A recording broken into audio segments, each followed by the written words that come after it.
Assalamualaikum warahmatullahi wabarakatuh. Halo semuanya, perkenalkan saya Jihan Haryana. Saya dari Prodi D3 Gizi Poltekkes Kemenkes Mataram kelas 1B. Di sini saya akan mempresentasikan hasil makalah saya yang berjudul Fungsi dan Peranan Pancasila di Tengah Ideologi Lainnya di Dunia. Baik, di sini saya akan menjelaskan 4 pokok bahasan, di antaranya fungsi dan peranan Pancasila sebagai dasar negara, peran Pancasila di tengah ideologi lain di dunia, tantangan yang dihadapi Pancasila dalam menjaga keberagaman dan persatuan bangsa di tengah arus globalisasi dan pluralisme ideologi. Dan yang terakhir ada upaya-upaya untuk menjaga Pancasila sebagai ideologi bangsa dan negara. Baik, langsung saja kita ke pokok pembahasan pertama. Yang pertama ada peranan dan fungsi Pancasila. Peranan dan fungsi Pancasila terdiri dari beberapa bagian, di antaranya yang pertama ada Pancasila sebagai dasar negara. Nah, Pancasila sebagai dasar negara ini mempunyai makna. Yang pertama ada dasar untuk menata negara yang merdeka dan berdaulat. Yang kedua, mengatur penyelenggaraan aparatur negara yang bersih dan berwibawa.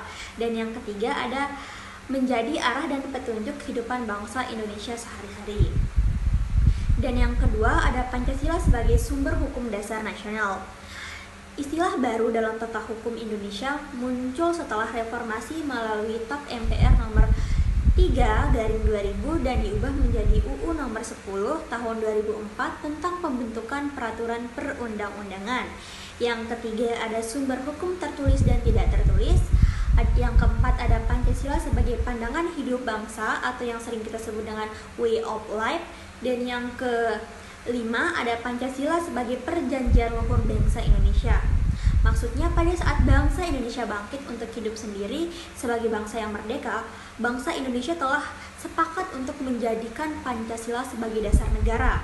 Kesepakatan terwujud pada tanggal 18 Agustus 1945 dengan disahkannya Pancasila sebagai dasar negara oleh Panitia Persiapan Kemerdekaan Indonesia atau PPKI yang diwakili seluruh bangsa Indonesia.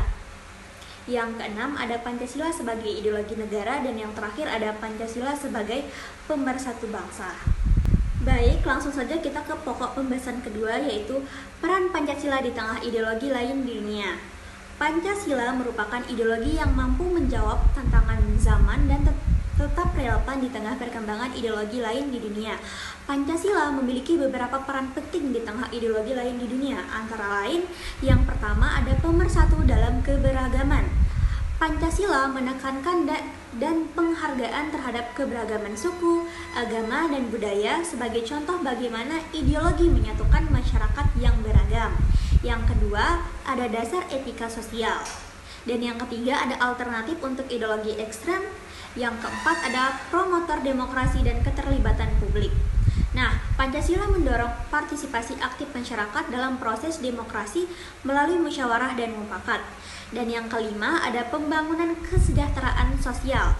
Pancasila fokus pada keadilan sosial dan kesejahteraan rakyat. Yang keenam ada kesadaran global dan tanggung jawab internasional. Pancasila di sini mengajarkan pentingnya solidaritas dan tanggung jawab global, mendorong kontribusi masyarakat dalam isu-isu global seperti lingkungan hidup dan perdamaian.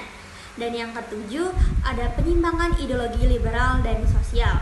Maksudnya Pancasila berperan sebagai penyimbang antara ideologi liberal yang mengibaratkan pada kebebasan individu dan ideologi sosialis, dan fokus pada keadilan sosial menciptakan keseimbangan yang harmonis. Dan yang selanjutnya ada tantangan Pancasila dalam menjaga keberagaman dan persatuan bangsa di tengah arus globalisasi dan pluralisme ideologi.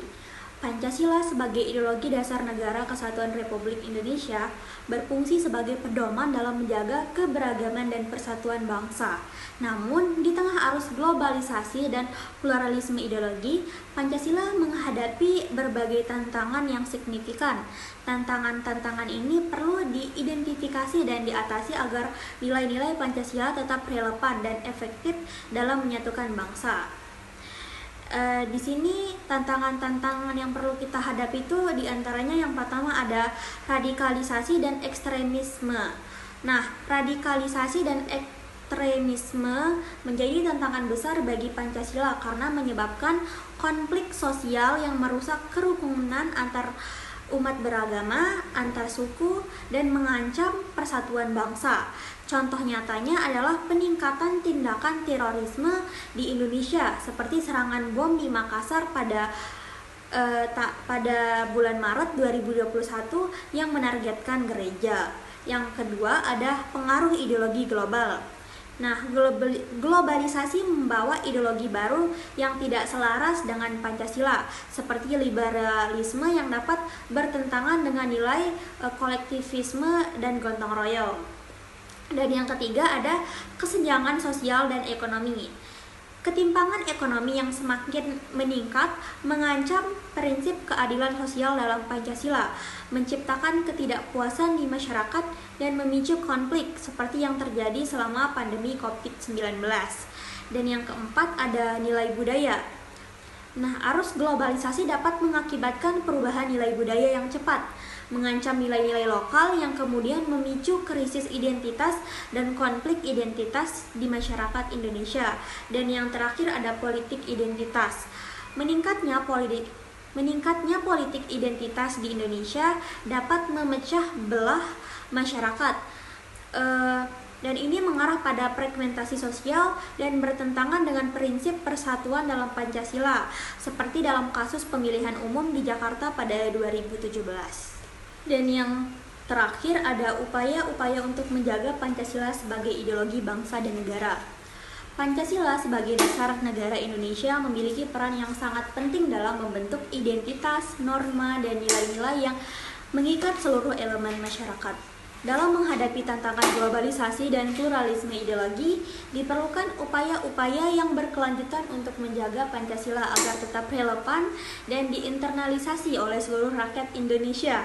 Berikut adalah upaya-upaya yang dapat kita lakukan. Di antaranya yang pertama, pendidikan Pancasila. Program studi terkait Pancasila perlu diajarkan mendalam, termasuk pelatihan untuk guru agar mampu mengajarkan nilai-nilai Pancasila secara efektif.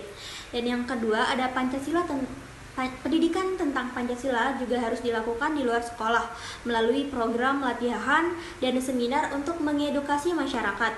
Dan yang ketiga ada Kementerian Pendidikan dan Kebudayaan RI juga bisa mengadakan lomba seperti karya tulis dan diskusi publik untuk memperkuat nilai-nilai Pancasila. Yang kedua ada sosialisasi dan kampanye. Sosialisasi nilai-nilai Pancasila perlu dilakukan melalui berbagai media, termasuk media sosial dalam era digital. Kampanye yang menarik seperti video, poster, dan infografis dapat menarik generasi muda untuk lebih mencintai dan mengamalkan Pancasila. Dan kegiatan sosialisasi bisa dilakukan melalui acara komunitas, festival budaya, dan kegiatan keagamaan untuk memperkuat ikatan sosial dan kebersamaan berdasarkan Pancasila. Mungkin itu saja yang dapat saya sampaikan. Kurang dan lebihnya saya mohon maaf. Wabillahi taufiq wal hidayah. Wassalamualaikum warahmatullahi wabarakatuh. See you.